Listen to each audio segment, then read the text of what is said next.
গণতন্ত্র বলতে একজন সাধারণ মানুষের কাছে কি বোঝা যায়? গণতন্ত্র বলতে একজন সাধারণ মানুষের কাছে এক কথায় নির্বাচন, নিরপেক্ষ নির্ভয় ভোট দেওয়ার যে সিস্টেম, সেটিকেই গণতন্ত্র বলি আমরা।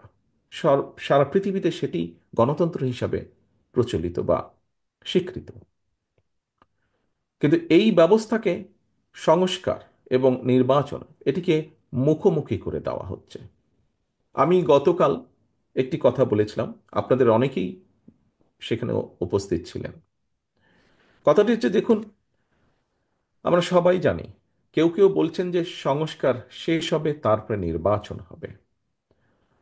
আহ, আমি ব্যক্তিগতভাবে বিশ্বাস করি যে সংস্কার যেটা শেষ হয়ে যায় সেটা তো সংস্কার হতে পারে না। এটা একটা কন্টিনিউয়াস প্রসেস, চলমান প্রক্রিয়া সংস্কার।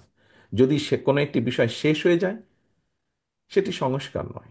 কাজেই সংস্কার শেষ হয় না, সংস্কার চলমান প্রক্রিয়া। আমরা একটি জায়গায় আসব, একটি জিনিসের ভালো কিছু করব, ভালো পরিবর্তন করব, পরবর্তীতে আরো বেটার কিছু করার চেষ্টা করব।